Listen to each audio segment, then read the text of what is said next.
right, guys, so whenever you're building these supports here, you know, a lot of this is decor. I get that, but it needs to have structural use as well. I'm not saying that's the primary, but we gotta quit. People gotta quit doing silly stuff like this.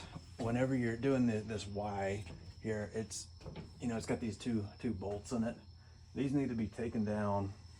You know, this one, it could have been pushed to the front and cut to right there to where it'll support it. That would make things a lot better. Like even this notching right here, it makes it to where the wood is much stronger, and you can tell it's pretty well cut right there. Now, this is a timber frame home. They build these out of manufacture. They send you all the parts. So I don't know what happened here, but this isn't how it needs to be. It needs to be underneath here, like the top of that should be underneath there, so that way that never bows down. Another thing, if you ever see this, you have a window here. This is the living space. You get a lot of traffic every time somebody's coming in and out, but it's got this column in front of it. So try to make sure that these columns here, like if you were gonna do this again, like put your column right there. Get it center on that or off of there, but leave your windows open. I'm gonna show you another spot. You can zoom in on this. But you'll see over here, there's a set of stairs over there, and they open right up into the column. So they did it again over there. You walk up the stairs, and if you're carrying a table, you got to turn with something heavy in your hands, and you basically, it's centered on the column for an unknown reason. So stuff like that, try to watch it. Another thing, whenever you're designing, is you don't want to put tall things on your front porch.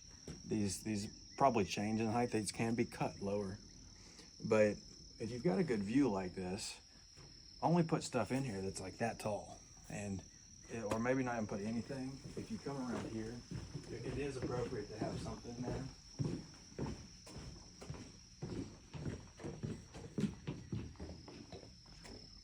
Like you see, like how it's cut right there.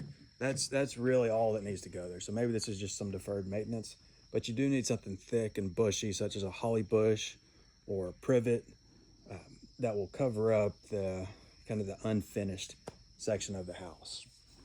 If you notice, a lot of this landscaping is great here, by the way. Like there's a lot of really nice landscaping here. All the water, it's running underneath the house right now, so it kind of created a problem. This isn't up to code. You got to have a 10% grade away from the house. So when you're doing this stuff, just get your 10% away from the house, and then do a little swell or gully or French drain, preferably just a swell. Those are the cheapest, easiest, most subtle, and send that water beside the house, left and right, but don't send it directly under it. But try to keep your views, and your views, they are worth money to you. They're worth a lot of money to paying customers. But when you have a front porch like that that's beautiful, and you bought this home out of a magazine, try to get it to where, like you see, you got the cross here and you got flowers. It's really critical. Those bushes, if they're shorter, this is going to look a lot better, because you want to open up to all that view. You don't want anything obstructing it. And also think about your lawnmower guy. He's going to have to cut through a bunch of circles, and all these bushes, which look beautiful, they can be put in squares, circles, star shapes, triangles.